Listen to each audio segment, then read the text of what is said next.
Just a few weeks ago, I completed BLC, also known as Basic Leaders course, and in this video I want to talk to you guys about it, let you know kind of like what my experience was like, what you could expect, and just kind of an overall general guide around the course. If this is the first video you're seeing of me, welcome to the channel. My name is Sean Millette.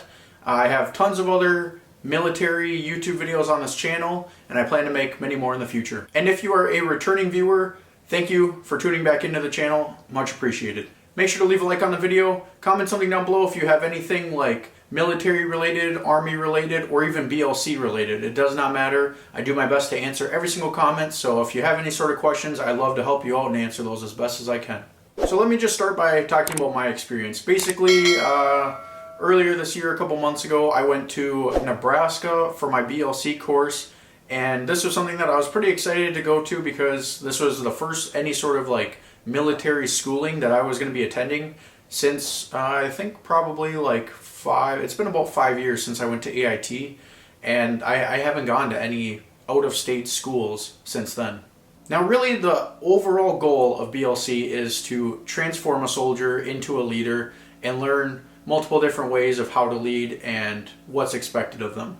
Probably my biggest takeaway from BLC personally was that it got me out of my day-to-day routine for 3 weeks. I really enjoyed that. I enjoyed seeing what Nebraska had to offer, touring some of their local cities there, and just really being in a military environment.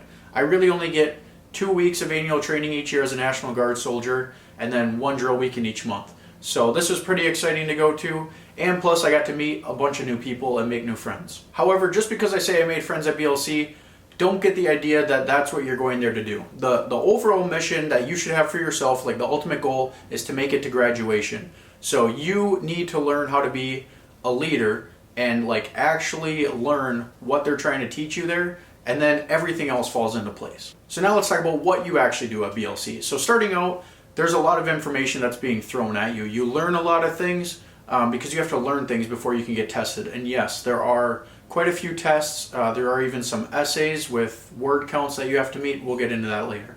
So let's get started on what actually happens at BLC. So your first few days, it's a lot of information being thrown at you. But take really good notes on what you learn because you are going to be tested on a lot of things that you learn. And so it's really important that you're going to be able to reference those, throughout that course.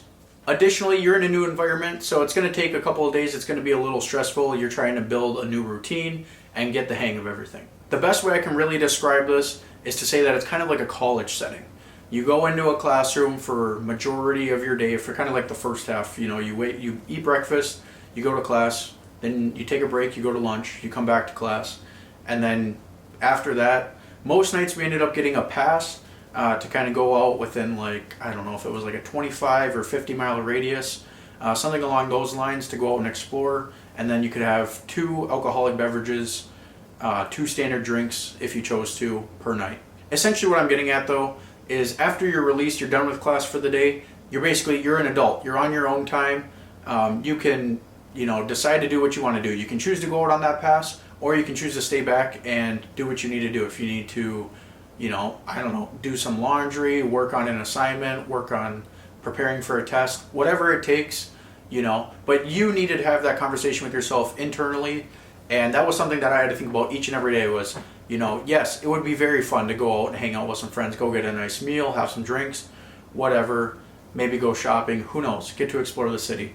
My recommendation is typically I didn't go out most nights. I was not trying to blow my entire paycheck that I was getting while I was there. That tended to be a little more common with the active duty guys, but then again, there was obviously some National Guard guys that did the same thing. So can't say one way or another, but personally I had to think about it each night. I had to think about what I had coming up the next day.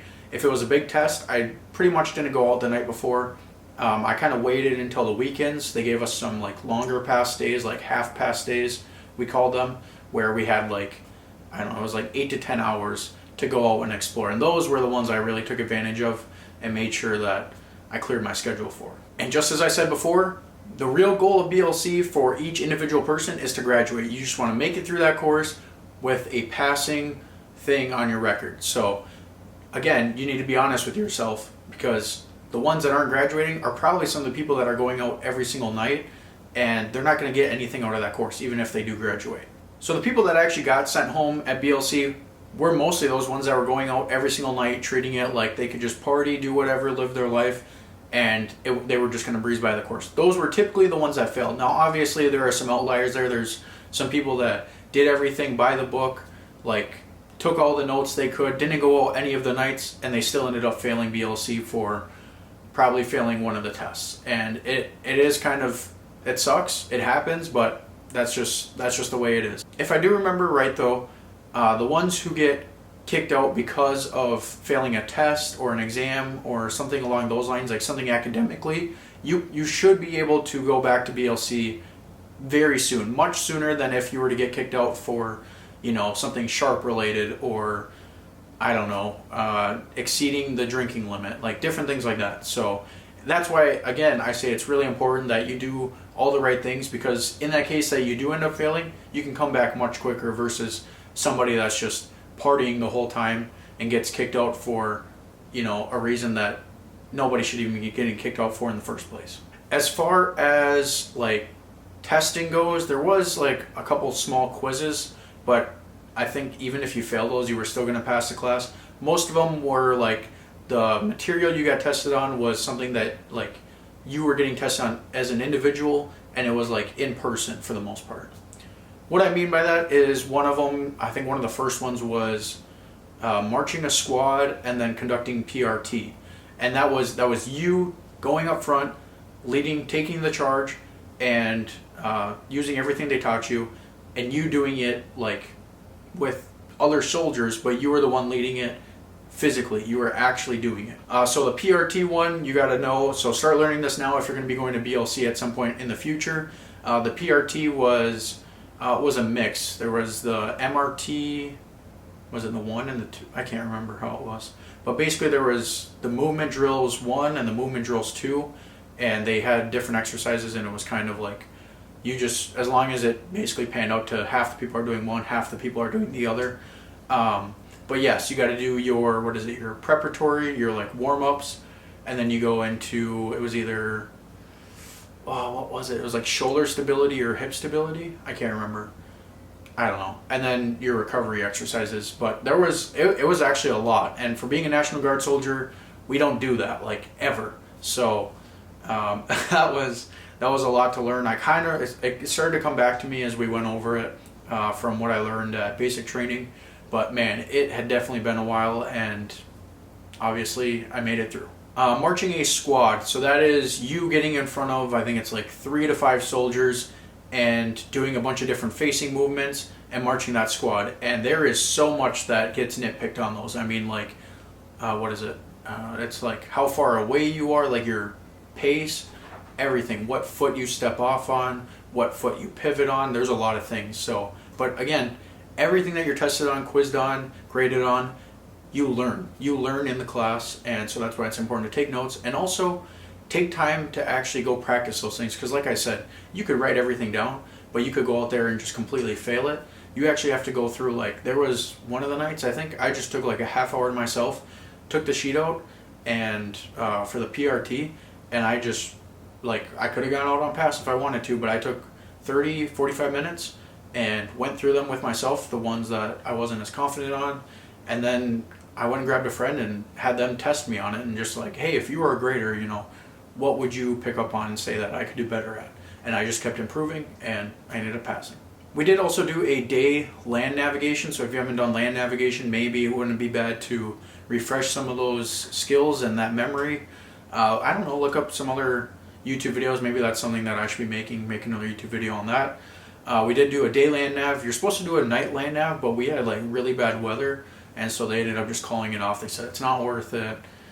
So we didn't end up doing it, which was pretty nice. We did also end up taking the AFT, which is the 5-event-1 transition recently from the ACFT, and because it wasn't the new military year, I think is why that was, it wasn't a requirement to graduate, whereas normally they said it is. You have to pass a PT test.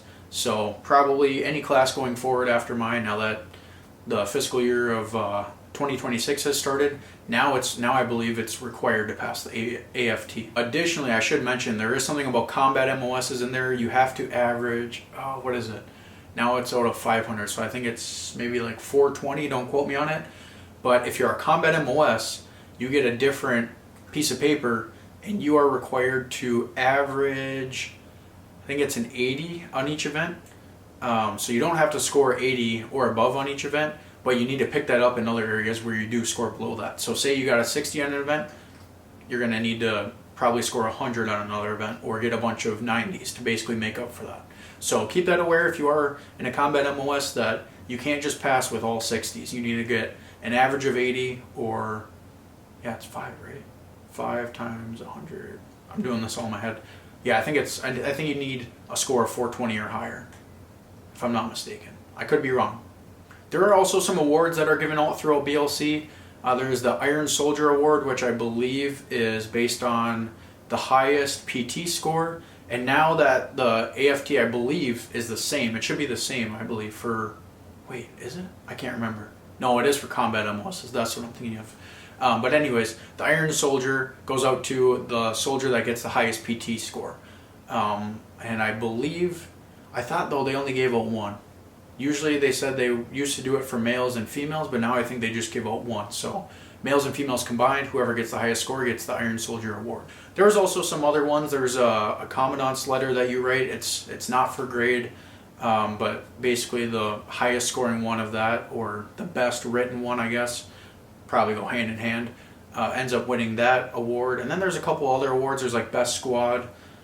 You do a little testing on that at the end. That what is it? Yeah, that one was more for fun. You weren't going to graduate if you failed it, but it was testing on a bunch of different skills that everybody kind of learned throughout that, and the highest scoring squad ended up getting an award for that. And there were some other ones too. I'm trying to think. There was, yeah, Best Squad. I can't remember. There was a couple others, but those are some of the main ones. I'm trying to think what else happened at BLC. There was a couple of essays that were written. The first one, I think, was the commandant's letter, was an essay, and that was kind of, I don't know, it was like a 500, maybe, yeah, was it 500? I can't remember. It wasn't much, though. It was like the smallest of the 3 essays you write. That one, like I said, it was for that award, so it wasn't for grade. It was actually for the instructors to kind of see where your skills were at with your writing, give you some feedback, so that way the ones that you have coming up in the course, you do know, like, oh, this is what I could improve on. Also, for that letter, before you write it, they don't tell you what, like, there's a whole Army writing style, so I would also do some research on that. There's a way that the Army likes their papers written, and they don't teach you that material until after you've written that one, but before you write your essays that are for grades. So make sure you take a lot of notes for that. There's a lot of things in there that, you know, if you're not doing, you're going to get dock points on, because you literally just chose not to do it at that point. The 2 essays that were for grade, there was like, one of them we got to choose the subject out of like a list of like 10 to 14. And then the other one, which I believe was the shorter of the 2, I think everyone had to write it on the same topic. Now, from my college days, not too long ago, I know all about the AI, ChatGPT, have it write your essay. Just don't even try it. They have their own detection system there. And there was actually, I think, someone that in our class that ended up getting in trouble from it. I can't remember or not. But just don't use AI. Create your own thoughts. Use an in-text citation if you're using a quote from a website or a book or a magazine or something like that. Generate your own thoughts. Those essays have been written thousands of hundreds of times by now, especially, yeah, pretty much anyone that you choose. So basically just try to generate your own thoughts as much as possible and meet the word count. That's like the most important thing. I believe one of them is like 750 words maybe, and the other might be like 1,250. Don't quote me on that. It might be a little bit longer, might be a little bit shorter, but they give you plenty of time to go ahead and write that. I mean, think of how many people before you have gone through BLC and completed that and had no problem. One other thing I'm surprised I haven't even mentioned up until now, but you receive a packing list for BLC. Now, some of the stuff I brought with me didn't even get touched, didn't even get used. But I'm not even going to go ahead and waste your time and tell you what those are, because then you'd be like, oh, I don't need to bring those. Trust me. If it's on the packing list, I would literally try to like bring everything to its fullest extent, as much as you can, all the gear that you have on that list, and bring it with you. Because a great saying is that you'd rather have it and not need it than need it and not have it. Lucky enough for us though, on our daily pass, we could go out to, I think there was a Walmart nearby or something like that, and you know, there wasn't, not quite the military gear, but there was like, you know, different things. Like if you needed to get more pens or you needed some writing material, like you could go out and do that, but it's so much better just to have everything right then and there. I would just come with it, come prepared. The NCO Creed, this was something I was told that I needed to know, or like that I should try to know prior to coming to BLC. However, that didn't end up happening. Life took its course. We did recite it every time we came into the classroom each morning, and then we said it at graduation. You didn't need to memorize it, you didn't need to know it, but it helped you if you did, because you weren't looking and there was like pictures with it printed out on the walls in the classroom, and you know, by the end of it, it was kind of embarrassing if you were still looking at the wall and everyone else wasn't. They had it memorized. And then when it came time for graduation, they didn't have that on the walls for everybody to just read, so you know, if you were just mumbling, it was kind of like, this guy, what?